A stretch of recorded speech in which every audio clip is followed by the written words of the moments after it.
Hi. As we come into a holiday weekend, lots of times it can be difficult for those who have had a loss through divorce, through breakup, through death of a loved one. And sometimes just if you've got an expectation that things should be different, that I should be someone who has parties to go to or things to do or a purpose or a passion that makes me feel connected. And there's something about these junctures as we come up on a holiday weekend that can really bring those to the forefront.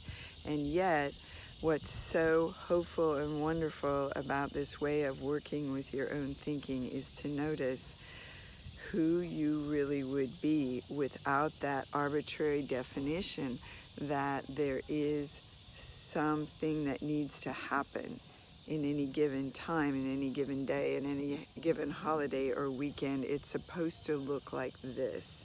This person is still supposed to be here with me. I'm supposed to be done with this grieving by now. I'm supposed to have people and parties and places to go. Whatever that story is that you tell yourself, that is the very thing that's creating the pain.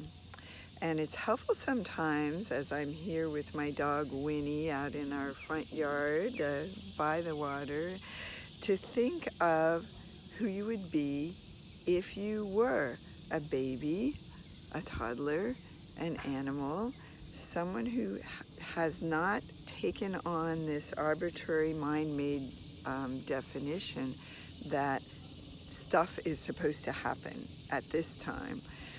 Suppose you're just in another culture and you've never even heard of this holiday. Are you okay? So that's where, especially for those of you who are just starting out in our amazing new divorce group, and thank you those of you who came. It was an incredible time of really supporting each other and getting through some tricky things already, without the thought that something is supposed to be a certain way. We're mostly okay. And it's hard sometimes when you feel, no, this thing is in my body. This thing is in the room. It's in the environment. It's just here with me. It's not my thought. This level of grieving, this heart hurting, this confusion, whatever it is you feel, is very much, it's hard to get in touch with the fact unless you come way down to it. What if you didn't have the story that this person should be here? What if you didn't have the story, I'm the one who was left by someone. I'm the one who's trying to leave someone even though it's hard for them. Imagine subtracting that story from your mind, at least for just a little bit, and see, are you okay? Can you love this weekend? Can you hear these birds? Can you enjoy the feeling of the air and the wind on your skin? Can you be curious about the adventure you're on now? The level of codependence and believing that somehow our ability to thrive comes from the love, appreciation, approval, or physical touch of another person is very much what creates the dynamic that destroyed the marriage to start with. And even if it is someone that you've lost in another way, the idea that they need to be here when they're not is the thing. And so once you have this simple way of being able to question and turn around the thinking, they need to be here with me. Is it true? I need to be here with me.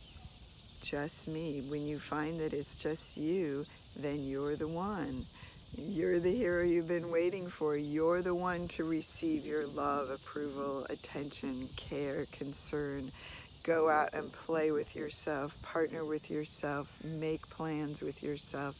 If it's just you, then go for it. I have loved a life with just me has opened up so much more connection, so much more joy and health and liveliness, and seeing what was behind all that wounding to start with. So keep noticing what's there. Turn it around again.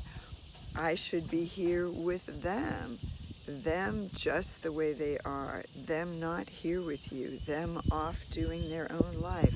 How can you keep your heart open to that person? Otherwise, you're engaging in a real conditional kind of love. I need them to blank for me. And what if it is, I need them to be exactly who they are? I need them to do what they need to on their journey, whether, even if it seems like a misguided attempt to make themselves happy, that's their path.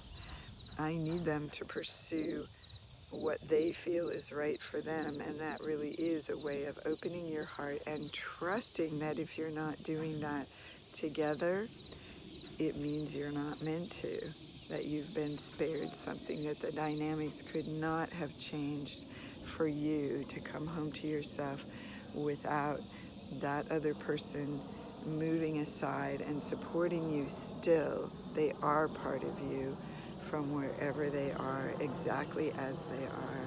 So by questioning the thinking, I've seen people move themselves out of dreading a holiday weekend into really looking forward to what they need to do with, by, and for themselves, to even cherish this quiet time, to slow everything down and really get through this. So reach out to me if you need more support than that.